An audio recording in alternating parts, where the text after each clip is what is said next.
Thank you all so much for taking the time to join us today. It is a holiday, I've been informed, but you've joined us on a holiday, I think indicating that you might perhaps think that the topic we're going to discuss today is an important one. And I think it is. The topic is eviction and rental assistance in the time of COVID-19. We have a distinguished panel of speakers here today who are in a very good position to be able to report from the front lines the struggle to keep Greensboro renters in their homes. We planned this event a couple of months ago, not knowing then what was going to happen. Now the event day has arrived and we still don't know. But we're at a very interesting crossroads right now. This is what are you doing? What are you doing? Busybody? Hey, Bernita, do you mind muting your speaker? Yeah, let me just, in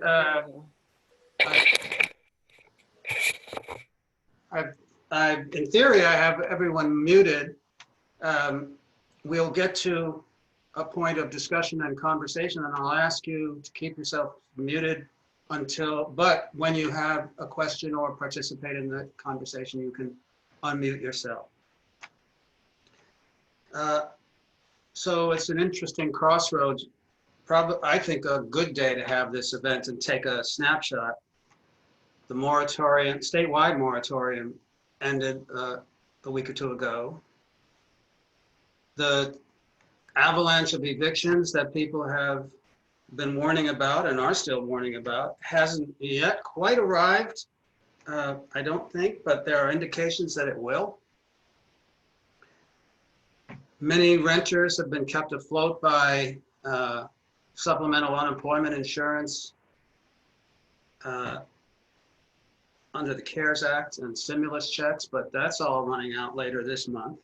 Unless the Congress acts, there's some indications right now that they may decide to act. And meanwhile, the pandemic is worsening in our area, most areas, and the case counts begin surging again. So I think it's a good time to take that snapshot. Stephen mentioned the white paper, and he left a link to it in the chat. It gives a detailed account of the history and the current status of the state and federal eviction moratoria, CARES Act provisions relating to housing, state, local government, and nonprofit CARES Act funding allocations, and a summary of some of the emergency rental assistance programs that we're going to be hearing about today. There are links there to orders of the Chief Justice, the governor, bills passed or pending in the Congress or the General Assembly or in the County Commission, departmental press releases, and many miscellaneous reports and news articles. I think if nothing else, it's a useful compendium of reference resources. For the format today, we'll have 4 contributors, each speaking for 10 to 15 minutes, or whatever number of minutes they choose. Bill Rowe will start the program with a 30,000-foot view of the situation in North Carolina, framing the issues that we'll be engaging with today. Then Josie Williams, Tyra Clymer, and David Ficarro will describe the activities of their organizations, the programs they have put in place for direct delivery of rental assistance to Greensboro families. And we'll have at least a half an hour for questions, discussions. While the speakers are presenting, I invite you to put your questions in the chat if you'd like, or just let me know that you'd like to ask a question or make a comment, and I'll call on you as much as possible in the order that you've put your requests or questions. So with that, let me introduce Bill Rowe, General Counsel and Deputy Director for Advocacy of the North Carolina Justice Center, a lifelong anti-poverty advocate, and an expert not only on housing, but employment, civil rights, environmental justice, and many other things, because they are all connected. Bill, welcome.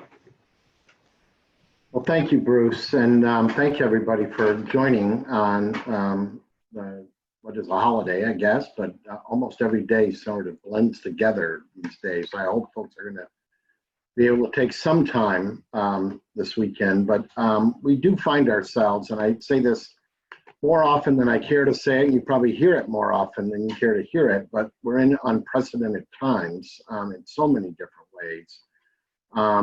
But with more than we have 1 million claims plus for unemployment insurance right now. We've at least cleared some of that backlog in the state, so people are starting to and receiving benefits. There is a sleeper number out there, is that there's probably close to almost 250,000 people who have been denied unemployment benefits. And why those reasons are and what they are, we're not sure of. But the numbers of people out of work directly contribute, obviously, to this discussion about people facing evictions and not being able to pay their rent. And the challenges that folks are meeting and families are meeting on many different levels, be it for paying mortgages, and I know we're talking about evictions here, but also people being behind on mortgage payments and also utility payments. And fortunately, there's a moratorium on utility shutoffs until the end of this month. But again, we may be finding ourselves in the same place we are now with evictions, where the moratorium's up. Obviously, evicting people during a health crisis is not a very good idea. At least we thought there might be more aggressive and broader efforts made to have moratoriums on evictions. I won't go through the details. Bruce captures it quite well, but when you read his paper, you will see that there has been this sort of sporadic and for lack of a better term, sort of herky-jerky way of trying to deal with evictions for periods and then extending them. One of the issues that we've seen is, I think, for the powers that be to understand how evictions work in North Carolina. And obviously, there's 4 elements to that. There's the filing of complaints, and those have been continuing to come in. None of the moratoriums stopped. At least a state moratorium stopped any of the filing of complaints. And there's a court hearing, which were stopped. And then there's the ability for the landlord to apply to the clerk of court for writ of possession if they win in court. And there were a number of those pending before any moratorium was entered. And so there was a crisis around that in March when the first order by Chief Justice Beasley was entered to postpone proceedings for a month. And I'll talk a minute about how she dealt with that. And then finally, the sheriff has to execute on these writs of possession within a certain period of time set by statute. And it became clear that Chief Justice Beasley's first order in March, around March the 13th for that first month, wasn't going to stop the clerks from issuing these writs of possession that had been for judgments that had been entered before March the 13th. And so they were trying to figure out what to do about it. There was an outcry within a day or two that something needed to be done. And the Chief Justice, to her credit, issued another order extending deadlines that needed to be met. What that generally meant, though, it put it in the discretion of the clerks of court of whether or not they were going to issue these writs. We think some got issued and some people got evicted. I think Bruce captured somewhat. We don't know what happened with all of them. Some got settled, some got dismissed. But what it all points to, and what's happening across the state, and you'll see it in much of my topics here in discussion, is that there's no one way or one manner in terms of how the courts are dealing with things. A lot is left to the individual courts to try to figure out what to do. And the same was with the sheriffs. The sheriffs had a number of writs that they could execute on, but the Chief Justice order allowed them to extend that deadline. And some did. I think Bruce talks about it in his paper about Greensboro. Some didn't. But again, it was left to the discretion of the sheriffs of how they were going to proceed with those writs of possession. Other states had operated from a place where the governor issued a blanket order to just stop evictions all the way through. And I think there's a great deal of debate. I think coming out of this pandemic, there'll be lots of research and investigation and papers about what the authority is of the governor in relation to sheriffs, in relation to clerks of court, what the Chief Justice can do. But we didn't have that sort of blanket order. We had one from Chief Justice Beasley. After she had issued her order, she then extended that again till June the 1st. And at June the 1st, right before June the 1st, the governor finally issued an executive order for evictions and put a 21-day moratorium on evictions for non-payment of rent, which has expired now. And those are up. And Bruce was right, on June the 22nd is when evictions started to be heard in the courts across the country.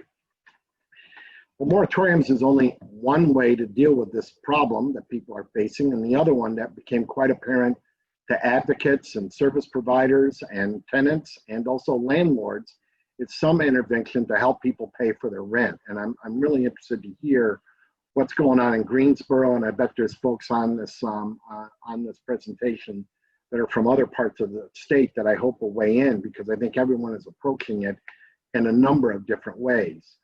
The CARES Act was passed on March the 26th.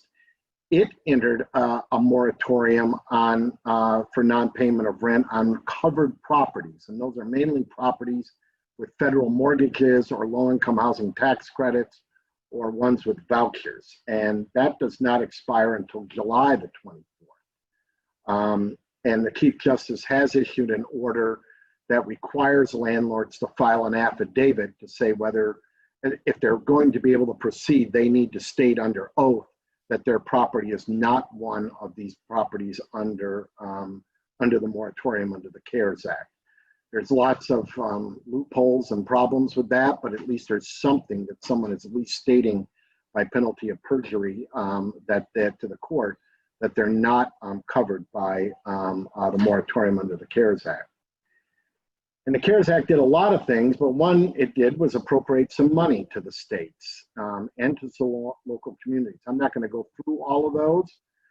Bruce does capture them in terms of money for CDBG and coronavirus relief fund that came down to the states and local governments, and they're being used in many different ways. And North Carolina still has a fair amount of money it has not appropriated. It's not all for housing. The coronavirus relief fund could be used for other matters, but there is still money pending at the General Assembly to be spent.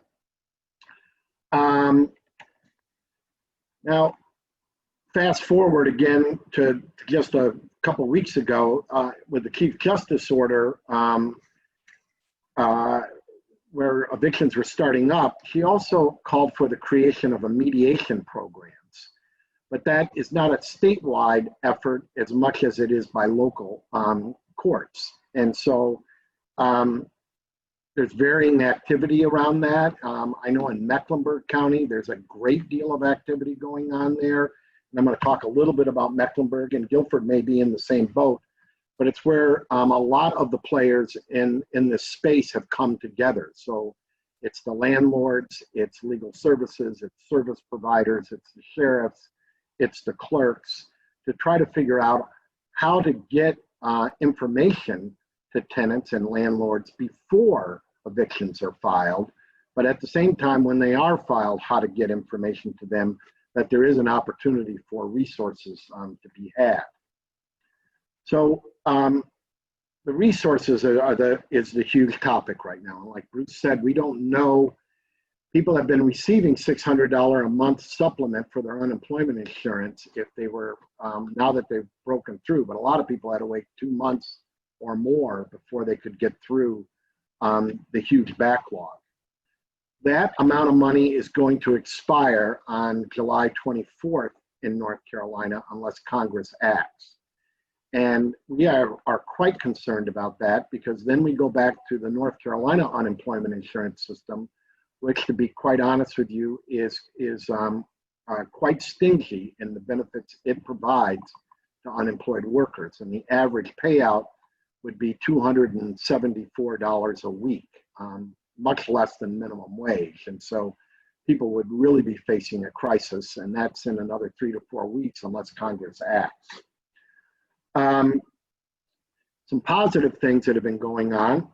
In the legislature, there was House Bill 1200 that Bruce touches on in his paper as well, that would provide $200 million to localities to help with evictions, stopping foreclosures, and stopping utility shutoffs.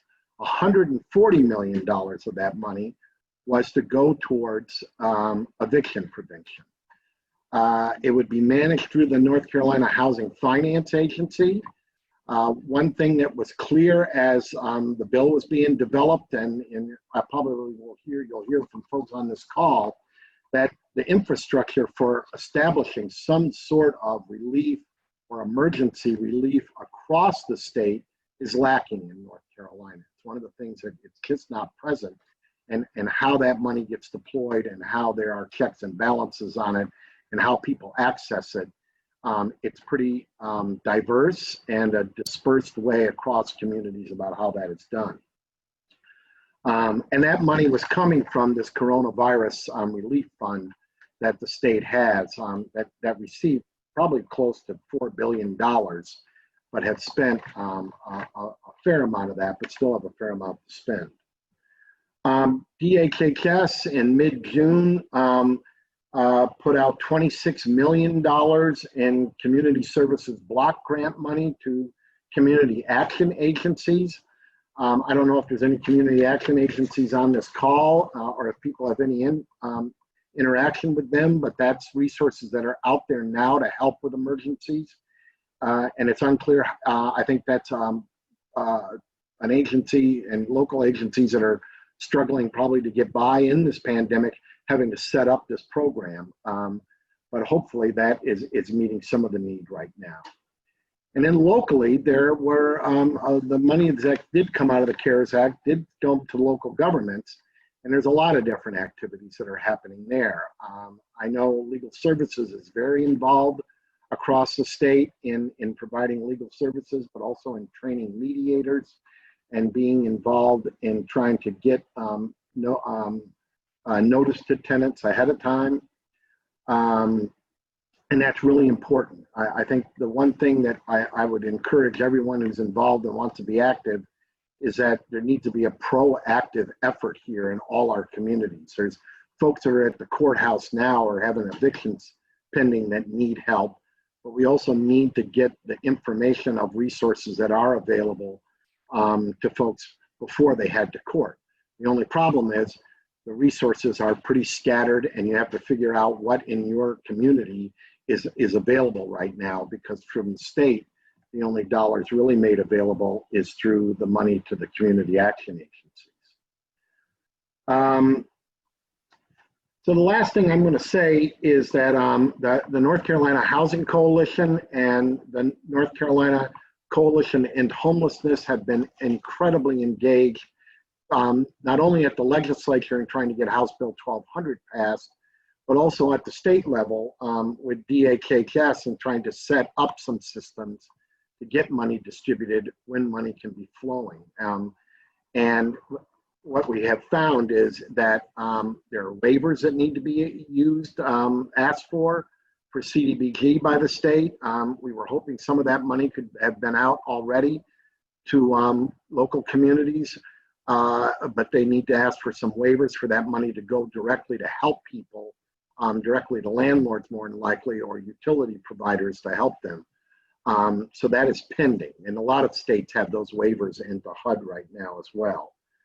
I think Mecklenburg provides a great, I think, example of having advocates and service providers and landlords and court personnel, judges and clerks, and sheriffs and tenant organizations coming together to try to figure out how we can solve this problem. I think the conversations I've had with the apartment association, who represents a lot of landlords across the state as their sort of trade association, they don't want to evict people. And to be honest with you, the business model for evicting people now doesn't seem to make much sense, because it's unclear to me who's going to come behind somebody that you're putting out.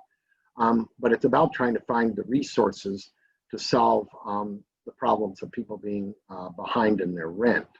And that's critical. It's very critical. So I thought of doing a PowerPoint, but I didn't know what it would even look like, because it's all over the map, to be perfectly honest with you. Congress may also act, Bruce talks about the HEROES Act that the House and Congress passed. That is still pending at the Senate.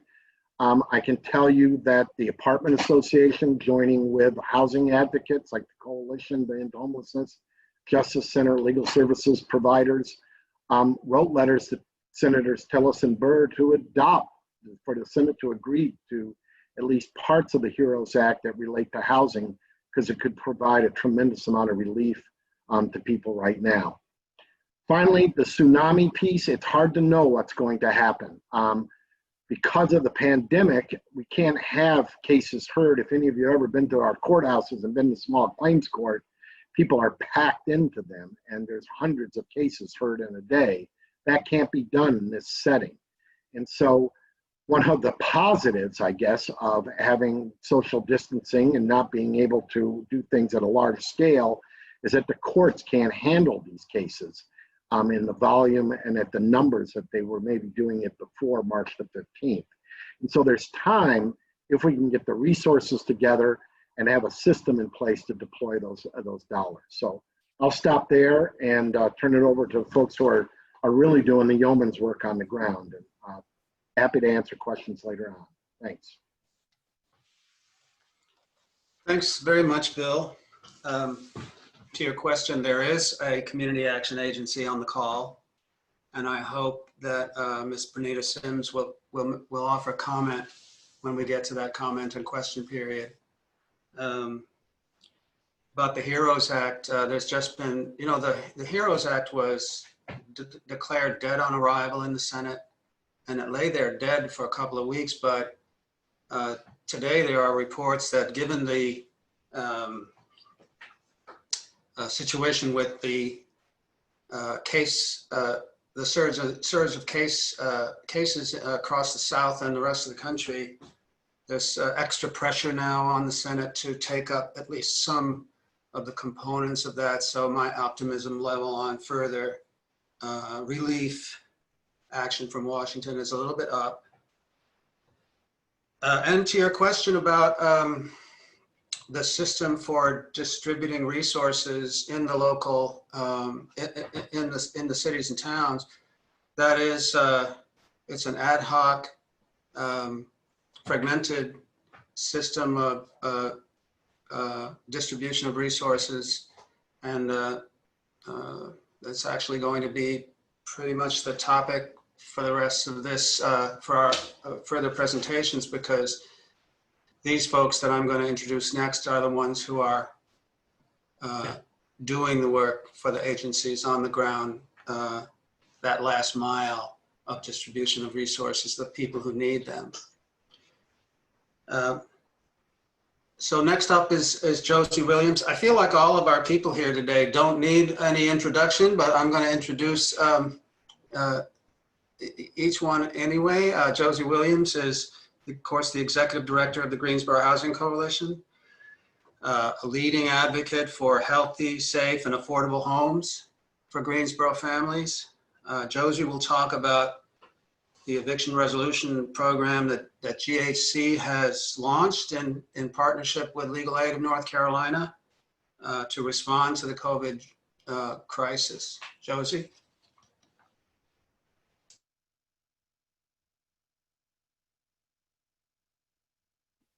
Can you hear me? Okay. Now we can, yes. Thank you. Thank you, and thank you for inviting me. Before I talk about the programs that we are using to help mitigate and preserve housing loss, I do want to give a brief overview of what we are seeing, the type of cases that we are seeing, and I guess you can say the compounding issues that we are seeing. And so when you spoke of the eviction tsunami, maybe this will give some enlightened predictions on maybe what's to come. I just spoke with someone yesterday, and I said, I don't think people understand the gravity of what we're facing. I think that this is a huge snowball that is not being melted very quickly. And I think that it is a good chance we could see similar situations like we saw in the 2008 crisis. And I say that because COVID-19 is just compounding the issues that our communities were already grappling with, right? And so a large portion of our residents are spending more than half their income on housing. And that was before COVID-19. And so now we have this economic impact that we're seeing across the city and others like it. You know, you're seeing massive job loss, you're seeing businesses closing, some businesses will not return. You're seeing people's hours being reduced, people have been furloughed, some people haven't been able to return to work. And so, but those dynamics were happening prior to COVID. So COVID is just exacerbating. And so I will add as well that you may hear people saying there are folks hiring, jobs are beginning to reopen, but many businesses are not reopening to the capacity that they were operating at before COVID. So just because jobs are reopening, that does not equate to the ability to pay one's rent. And so finding something now, and those jobs still having minimum wage, a lot of our essential workers are being impacted by that the most. And then you see after being out of work for a period of time, whether that's prior to COVID or not, so many jobs have been lost. So people are not able to find employment very quickly. And households really need a long-term supportive service in order for us to fully stabilize later on, unless there is a stay across for mortgage holders and renters alike. And so with that, what we see coming into our offices, and I say that coming in because, and I'll get into this in a minute, but we are taking appointments because we too are practicing social distancing. And so, but what we are seeing when we talk to our clients is we have business owners, small business owners that have come in needing rental assistance. We had a case recently where someone was paying $900 plus a month in rent. So they were pretty stable before the impact of COVID, but they came in needing assistance because they had to close up their boutique, which was in Four Seasons Mall, and they were steadily getting behind. And although they were getting unemployment benefits, I don't know if some may not realize, and maybe most do, but the benefits are not the same when we're looking at unemployment benefits in North Carolina. Someone may get $100 a week and someone may get $200 a week. We've seen clients come in because they've waited so long, they've got the back pay of unemployment, and so they may get a $1,400 check, but by the time they got it, it's very interesting that they may get one more check and then that's it for them. And so when we're looking at the dynamic of what's happening and the ability to pay the rent, I would say that it is critical for us to have the flexibility to respond in a way that we can meet and create the most relief as possible. So the funding that we did receive, we were a recipient of CARES Act funding through the city of Greensboro, but we have not received that money yet. So yes, we were allocated some funds. We have not received that money yet. That process is still being worked out. we have received funding. We did receive funds through the United Way, and we are able to provide rental assistance, utility assistance because of that funding. And I will say that the funding that we are receiving is marked for COVID-19 impact. And the reason I'm emphasizing that is because, back to what I said earlier, we were already in a crisis before this. So when you compound people that were already struggling to pay their rents, and we were already in a housing crisis before this, and so now they're coming in and we have to follow guidelines that's coming down from the federal government that says we can only respond and create relief for a household back up to a certain date, which is right around the end of March. But people have been impacted prior to March. And so that puts us in a position where we're working with other organizations to fill in the gaps, working with other partners to fill in the gaps, and then asking for donations. Just yesterday, we were able to, or we're preparing to assist a client that in the terms of COVID-19 impact and what we have to follow the guidelines, she doesn't meet that criteria. However, she is 3 months behind.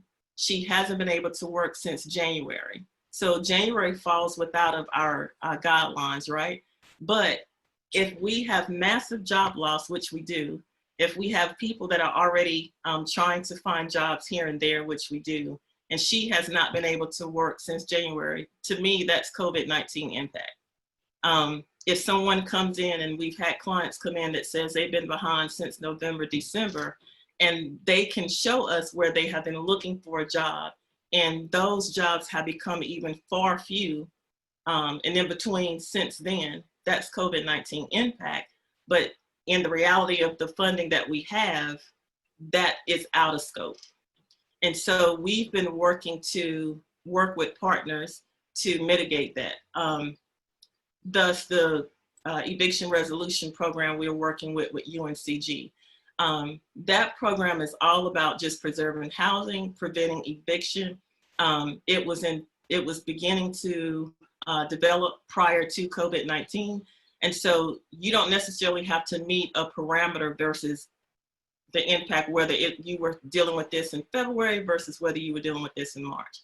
And I do think that we need more authentic, collaborative relationships and partnerships with individuals in other agencies so we can create as much relief as possible. If we don't have the flexibility to respond in the way that we need, it's just going to keep exacerbating and causing that snowball to build, is what I think. I think that because of the partnership we have with legal aid, it is an opportunity for those who have a very complex situation to receive legal assistance to help them work through that process. And I still think more is needed. I will say that I have reached out to clerk of court and personally and gone down there to pay a rent bond. The situation that we had regarding rent bonds, and I say that Bill had mentioned earlier about writs of possession. So when we have to have a situation where a rent bond has to be paid, the clerk of court told us they would only take cash. Well, we're a nonprofit. We don't do cash accounting. So I went down there personally and was like, I have this $850 check. So you can take this check to preserve this woman's housing so she can stay in the home as long as possible, or we can just go back and forth about the situation that is going to keep compounding. Well, they took that one check, but yet that doesn't mean they would take the next time that happens. That was a one and done deal. And so my thing is, we have to begin to look at how we operate systematically differently. To me, it makes sense to have a relationship with the clerk of court where you are able to receive a certified check from a reputable nonprofit to preserve housing. We should not have to jump through hoops and go through all the red tape to be able to mitigate housing loss, because at the end of the day, this woman's home was around the $650 mark or $500. And that's for a one bedroom. So here we are trying to prevent someone from losing their home. and we're going to go back and forth on whether or not you're going to take a certified check. Those are the type of situations that we're seeing, and where we want to work with others in a way. I had a great opportunity to speak with Bernita Sims, and I think she's on the call, where she and I talked about filling in the gaps. And whereas if I'm not able to service this individual because of a particular guideline, she's been doing, her organization's been doing connecting people to unemployment and doing all sorts of services even prior to COVID-19, whereas GHC may not have those services. So partnering with her, I have been referring folks to her agency, so maybe she can help fill in that gap. Same thing with Greensboro Urban Ministry. Tyra's on the call. We were working with another person, not necessarily COVID-19. This person was just leaving the hospital and needed a place to stay, and was in a situation, to be honestly, where he was being taken advantage of with the little bit of funding that I did have coming from disability. And Tyra was able to help get him in a hotel until we were able to work with the family to have a longer term solution. That's the type of partnerships we need. That is the type of partnership that I think we have with North Carolina Legal Aid and UNCG. And that is the type of thing that I think that if we don't have things in place that can actually build sustainability beyond COVID-19, we're going to be back at square one on the other side of this. We keep hearing when we get to the other side, but if we do not operate in a way where we're looking through an equity and racial lens now, and building up equitable structures and systems now, and creating those authentic relationships now, on the other side of this, you're back at square one. And so I do think that having long-term strategies that encompass a comprehensive approach, some of the things that Bill mentioned, I do think that we have to look at how to protect tenants, and not just look at protecting tenants on a level where we have to look at it like, who are the most disenfranchised, who are disproportionately impacted. When we look at affordable housing, affordable housing means different things to different people. But when we look at the greatest need, we need to look at our immigrant refugee communities. We need to look at how we're responding in that population. And how we respond with that population will be different than how we respond to another group. And until we start looking at things in a comprehensive view, and looking at how to develop a system and a structure that looks at things through an equitable lens, I just, I'm concerned that all of this is just going to have us in a worse position than what we saw in 2008. And so that's my soapbox. And I'll just leave it right there, because I could just keep going on and on. Josie, thank you so much.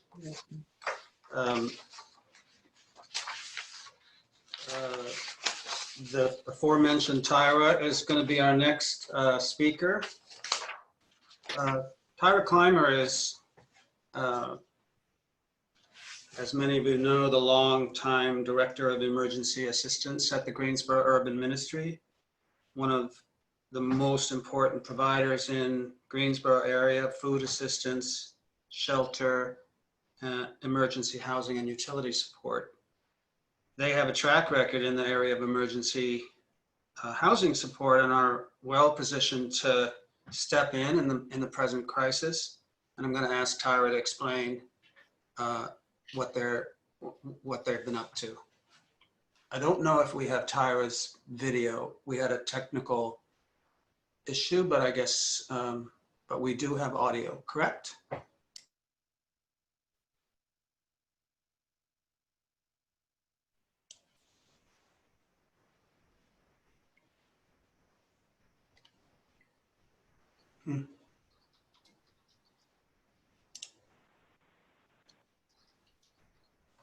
Tyra, are you on?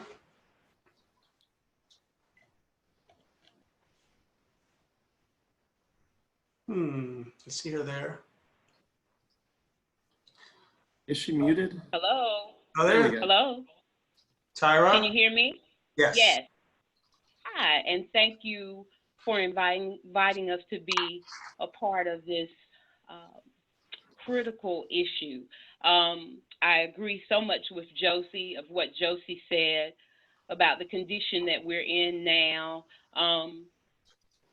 We had long before the COVID crisis started, we were receiving over 500 calls a month for rental and mortgage assistance.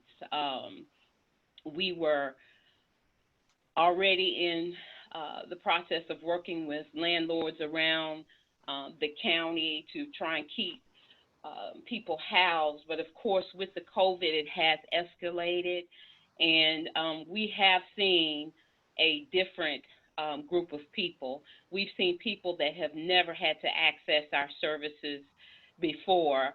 So it's been a educational process for them as well as us. This whole experience has been an educational process for us. Of course, we had to hit the ground running because we first had to tackle our shelter issue, which so many of our colleagues had to tackle as well. And we're just so thankful for the community support for helping us to tackle this issue. We worked as an organization, our case managers worked very hard to get people into hotels. That was our first line of defense because we had to, of course, abide by the CDC guidelines and move people out of the shelter. We were at capacity. We're always at capacity, and we had to move people out of our shelter. And we moved them into hotels, and we began to hotels and motels. We began to see a rise in the number of people even using motels and hotels as their source of housing a few years ago. We discovered as we were, we provide grocery assistance as well. As some of our staff were delivering grocery assistance, we found that we were delivering a lot of groceries to hotels. And as we were delivering, we were seeing a lot of children, a lot of families in those hotels. And so we decided that we were going to make some changes in our policy because we weren't covering hotels at that time and motels at that time. So a few years ago, we switched to using being able to provide more help for hotel assistance. And that has risen. It has risen so that we've had hotel folks that have staff members to tell their corporate office the number of times that we're coming out to deliver groceries, and their marketing staff are reaching out to us to say, how can we help you? Because we're finding that you all are investing a lot of funds into keeping people housed in hotels, and that's just because we've seen a lot of people using hotels as their housing. Again, we've seen people recently since COVID. We've seen so many people that have never had to access our services, and it's been tough for them to have to come in and lay out all of their information and to be in a position where they just do not know what's going to happen because those funds may be coming to an end. And we're so glad that there are advocates out there and people who are going to our senators and congressmen on the community's behalf. We think that is so important because we are seeing some very stressed out people come in needing assistance. Duke Energy even reached out to us when the moratorium happened because a lot of people had stopped paying their bills. And so they asked us just to, as an organization, to really try and work to encourage as many people as possible to pay what they can on their bills. And what we're starting to see now is a little bit of a turn of people starting to come in. I think they're starting to hear that some of these deadlines may come to an end. So we're starting to see a few more people. We've been spending about $30,000 to $40,000 since COVID started on rental and mortgage assistance. Just because of the donations, grants, and things that we've been getting, we've been able to provide more for those who are under COVID distress. We've seen quite a few people come in who are not going to be able to return to work because their businesses are not reopening, as Josie said, or their hours have been reduced. Some are still, as Josie said, waiting for unemployment to come through. Their employers are saying to them, we're going to get you back to work as soon as possible, but many of them are saying to us they just cannot wait, that they need to move forward with trying to find other jobs. We are doing all that we can, and I agree with Josie. There's going to have to be some type of collaboration where we can all come together and come up with some resolutions to help people on a more long-term basis. We're doing all we can to work with landlords, and we've seen landlords come up with payment arrangements. Early in the game, they were coming up with payment arrangements. We even had some complexes who have had special staff. They brought in special staff to deal with folks who are in COVID distress as far as their mortgage and rent is concerned. And over the past week, we've seen more payment arrangements come in. So I think landlords are beginning to come up with some payment arrangements. The only issue that we're seeing is that on top of their normal rent, they're having to meet that payment arrangement, which can be very difficult when you're paying your normal rent and you're trying to meet the payment arrangement as well. So we're working there as hard as we can with landlords, with the mortgage companies, and with our neighbors to try and come up with resolutions to help them to meet those payment arrangements.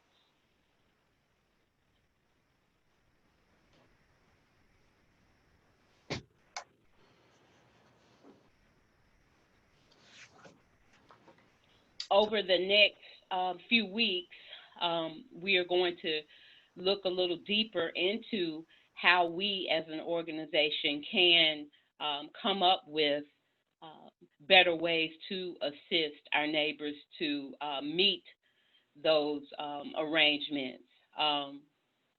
We are also hearing from the hotels that they are getting a lot of people in as well that have lost their places. As I think someone said at the very beginning, that there were a lot of evictions going on before the COVID started, and we are getting from some hotels that they're having to do some different things to try and help people to stay housed. We are continuing also as an organization to work with folks who are homeless, who are out on the streets that do not have any places to go. Of course, we are not at full capacity yet because we do have to abide by the CDC guidelines, but we are working with the county, with the Cone Health System to make sure that as we are increasing the people who are coming into our shelter, that we're keeping a very safe environment. Of course, we work with a lot of volunteers, and we just want to make sure that we're keeping a safe environment for our staff, for our volunteers, and for our neighbors as well that utilize our services. We are operating still at full capacity with emergency assistance. We're just taking appointments for rental assistance. For utility assistance, we are taking walk-ins, but we are processing people as quickly as we can when they come in for help. When they walk in, we are working with them to try and get any kind of delay we can with the landlord to give us some time to come up with some type of arrangement. And I look forward to